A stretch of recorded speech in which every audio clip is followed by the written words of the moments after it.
The champagne still felt fresh on my lips, a ghostly effervescence that tasted of triumph and betrayal. Just 24 hours earlier, I had been the toast of Horizon Marine Group. Now, I was just toast. "We've decided to restructure your role, Sierra," Trevor Blackstone said, the words sliding out of his mouth with the same oily smoothness as the expensive pen he toyed with. He slid a new contract across the vast, gleaming expanse of the mahogany conference table. The document was a death sentence in triplicate. His voice, a low baritone I had once found reassuring, now carried that familiar, odious smugness I had grown to despise over the past 5 years. I didn't touch the papers. My hands, perfectly manicured for the celebration dinner the night before, were folded calmly in my lap. Inside, a furnace of fury was beginning to roar to life, but on the surface, I was a placid lake. "Restructure?" I repeated, my voice even. Trevor's smile was a thin, cruel slash.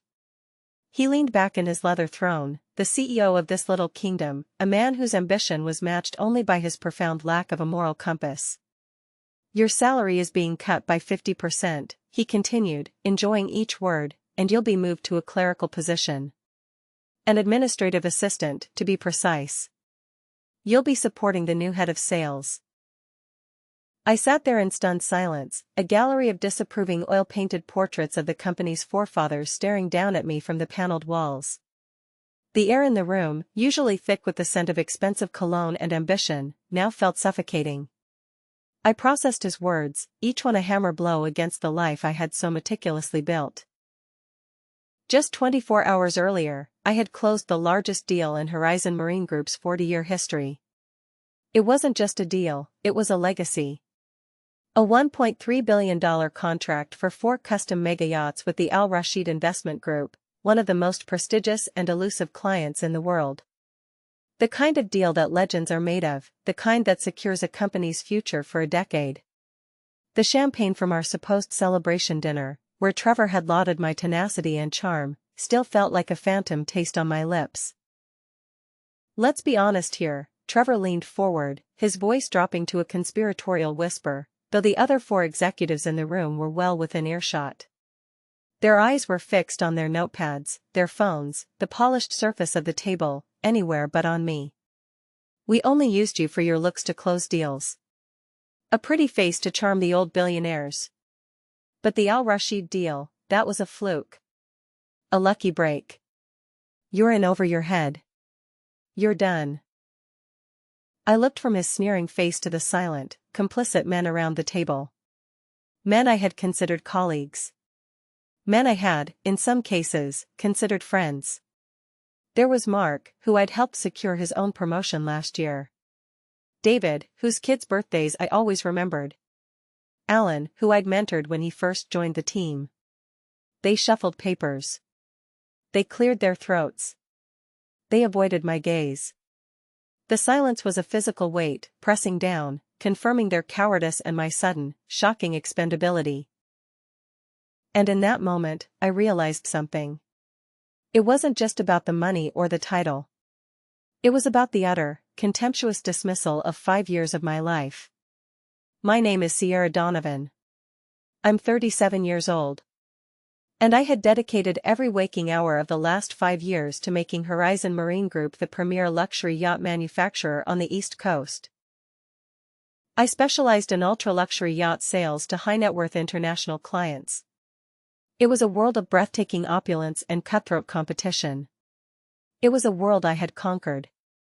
My relationships, the bedrock of my success, weren't built on a charming smile alone. They were forged over years of painstaking work, countless trips to Dubai, London, and Monaco, and more late-night phone calls across a dozen time zones than I could count. My office, a corner suite with a panoramic view of Boston Harbor, was my sanctuary. Every morning, I watched the sunrise paint the water golden while I prepared for another day of closing million-dollar deals. My life was a testament to what a woman could achieve in a male-dominated industry through sheer grit, intelligence, and an unyielding will to succeed. The Al Rashid contract wasn't just any deal. It was a testament to everything I had worked toward.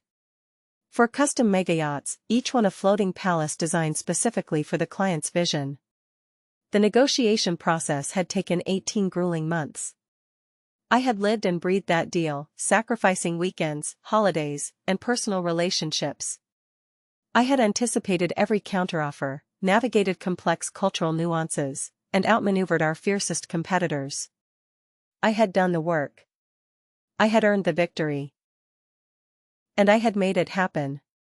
I secured not just the initial sale, but ongoing maintenance contracts and potential future builds that could reach another billion in revenue.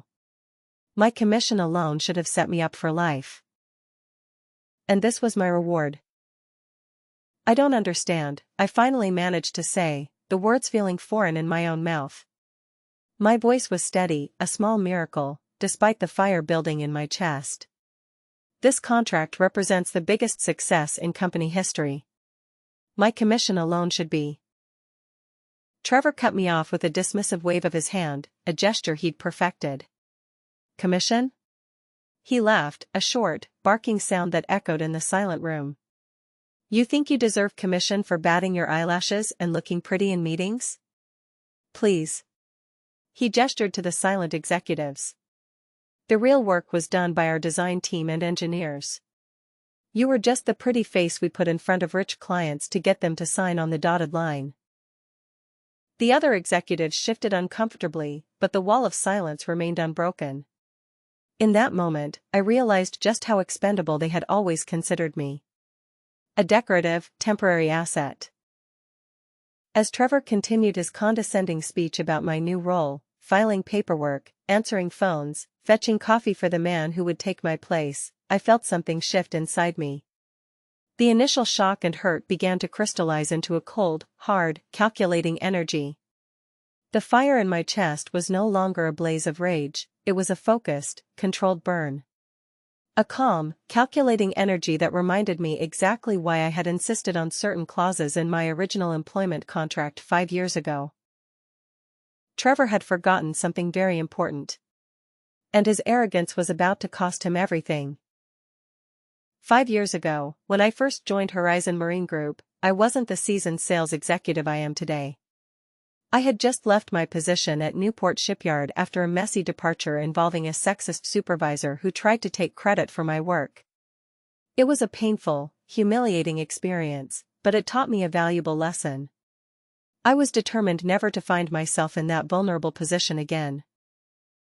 So when Horizon, then a smaller, ambitious company, offered me the opportunity to build their luxury yacht division from the ground up, I saw my chance.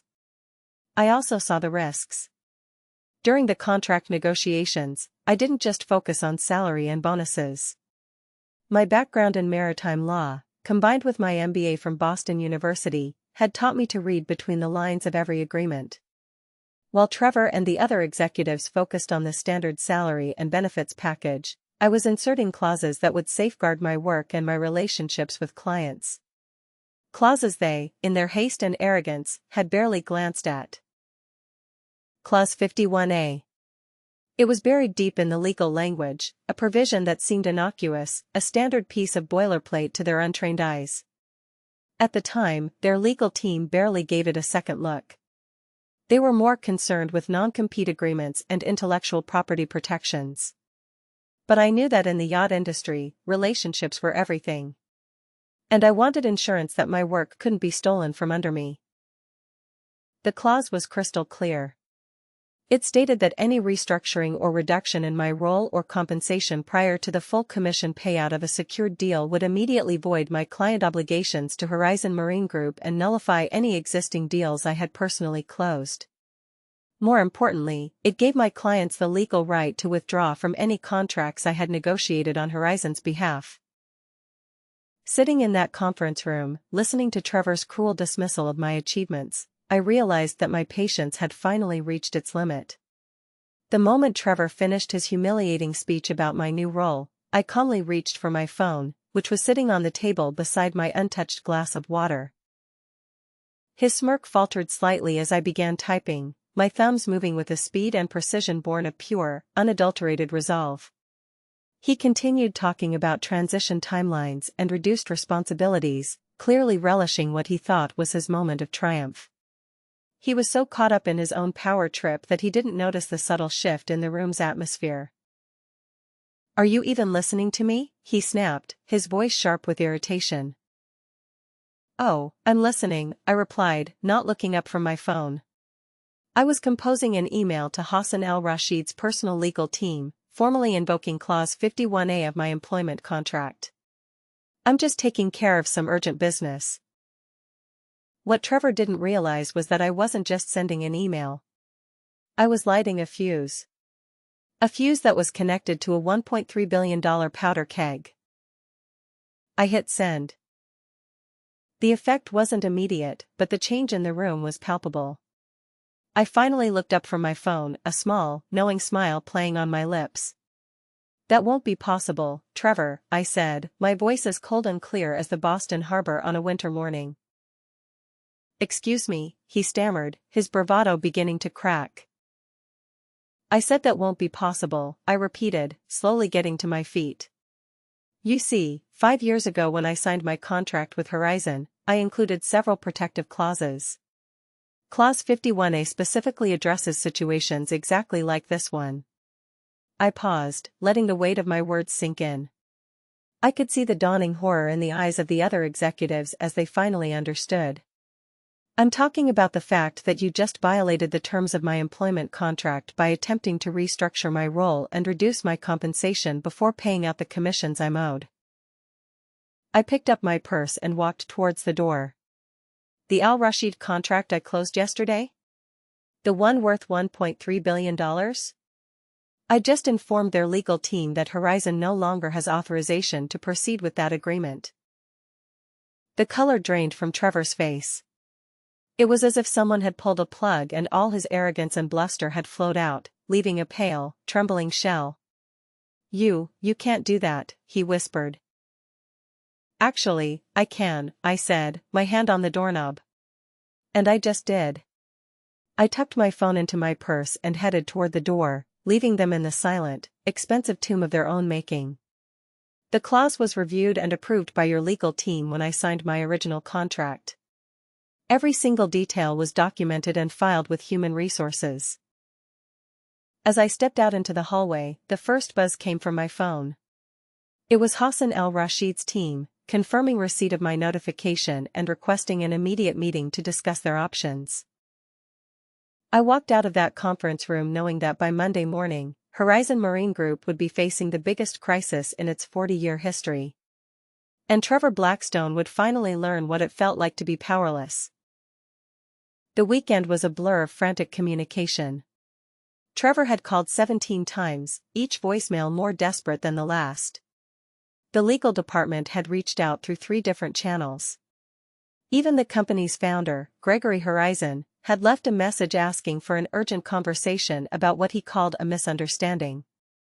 There was no misunderstanding. I spent Friday night in my Boston apartment, overlooking the harbor where Horizon's showroom sparkled with lights. I methodically reviewed every document related to the Al-Rashid contract. My law degree hadn't gone to waste over the years. I had kept meticulous records of every conversation, every email, every commitment made during the 18-month negotiation process. Saturday morning brought a knock at my door. Through the peephole, I saw Trevor standing in the hallway, looking like he hadn't slept. His usually perfect hair was disheveled, his expensive suit wrinkled, and his face carried the weight of someone who had spent the night realizing his career was about to implode. "Sierra, please," he said when I opened the door. "We need to talk." "I think you said everything you needed to say yesterday," I replied, not inviting him in. "I made a mistake." "A terrible mistake," he pleaded. "The board is meeting Monday morning, and if the Al-Rashid contract is really void," he ran his hands through his hair, a gesture that would have seemed vulnerable if I hadn't known him for 5 years. "The company could face bankruptcy. 40 years of business, hundreds of employees." "Interesting that you're suddenly concerned about other people's livelihoods," I said, leaning against my doorframe, studying his panicked expression. "Yesterday, you were quite comfortable destroying mine." I was wrong. Completely wrong. Your work on the Al Rashid account was brilliant. The entire strategy, the relationship building, everything. I let my ego get in the way, and I said things that were inexcusable. He paused, clearly struggling with words that felt foreign in his mouth. I'm sorry, Sierra. Truly sorry. For a moment, I almost felt sorry for him. Trevor looked genuinely devastated. And despite everything, I had spent 5 years working alongside him. But then I remembered his words from the conference room, the smugness in his voice when he told me I was only valuable for my looks, and my resolve hardened. Your apology doesn't change what you revealed about yourself and this company, I said quietly. For 5 years, I built relationships, closed deals, and generated millions in revenue. And the moment I achieved something truly extraordinary, you tried to steal the credit and reduce me to a secretary. Sunday arrived with an unexpected call from Hassan al-Rashid himself. It was 6 a.m. Boston time, which meant it was already afternoon in Dubai. I had been expecting this conversation, but hearing Hassan's familiar, deep voice still sent a jolt of nervous energy through me. Sierra, my friend, he said, his English carrying that slight, melodic accent that had become so familiar over our 18 months of negotiations. I received some very concerning communications from your legal department yesterday. Hassan, I replied, settling into my kitchen chair with a cup of coffee. I imagine you have questions about the contract status. Indeed, I do.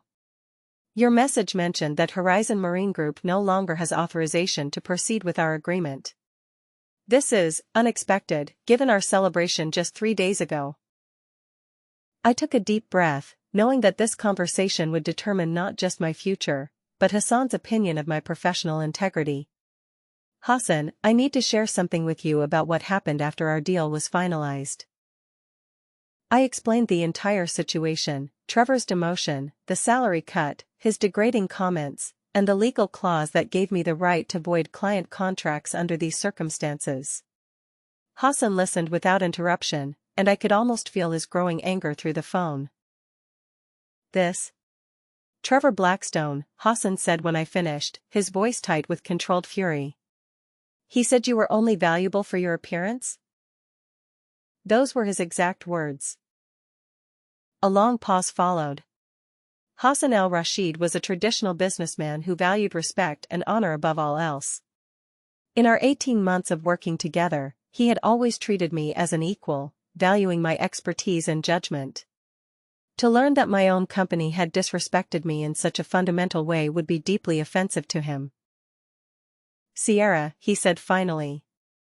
In our culture, we have a saying, the tree that bears the most fruit is the one they throw stones at. You have been throwing fruit to ungrateful people. He paused again. I have a proposition for you. My heart began racing as I sensed where this conversation was heading. I have a proposition for you, Hassan continued.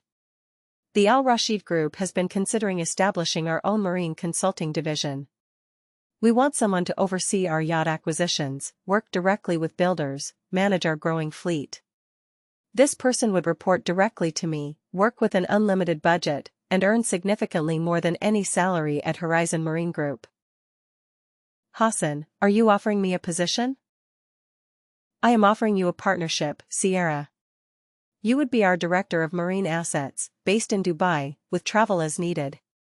Your first project would be overseeing the construction of our 4 yachts, not with Horizon, but with whichever builder you recommend. Complete authority, complete trust. The irony was stunning. In trying to diminish my value, Trevor had inadvertently driven my most important client directly to me. Hassan wasn't just rescuing me from a toxic situation, he was offering me the career opportunity of a lifetime. The salary would be 3 times what you earned at Horizon, he added, plus equity in our marine division, plus bonuses tied to fleet value appreciation. Are you interested in discussing details? I looked out my window at Boston Harbor, where Horizon's facility glowed in the morning sun, and smiled. Hassan, I'm very interested. Monday morning arrived with all the drama I had anticipated. I woke up to 17 missed calls and 43 unread emails, most from Horizon Marine Group in various states of panic. But the most interesting message was from Gregory Horizon himself, the company founder who rarely involved himself in day-to-day operations anymore. I finally called him back. "Mr. Horizon, I appreciate the offer, but I'm afraid it's too late." His face, which I could picture perfectly from the company portraits, surely fell. "Sierra, please, be reasonable. This company has been my life's work. The Al Rashid contract represents our entire expansion plan for the next 5 years. Without it, you'll have to find another way forward," I said gently. "Just like I had to find another way forward when your leadership team decided I was expendable." "What will it take?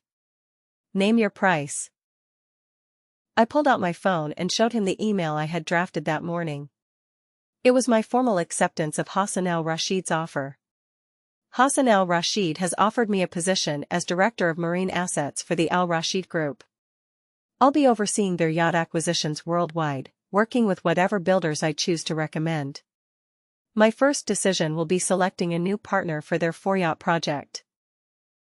Gregory's eyes widened as he read the email details. "Sierra, that's an incredible opportunity." "It is. And it never would have happened if Trevor hadn't shown me exactly what my future at Horizon would look like." I stood up, extending my hand for a final handshake.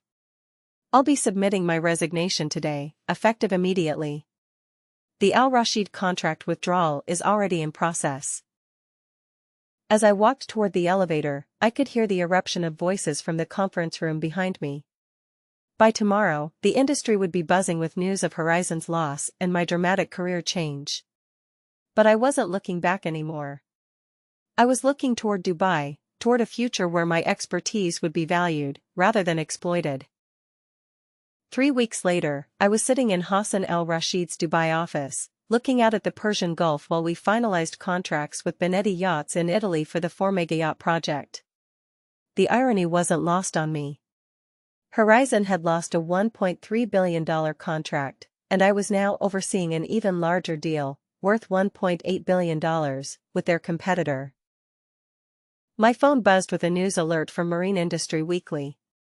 Horizon Marine Group faces financial crisis after losing historic contract.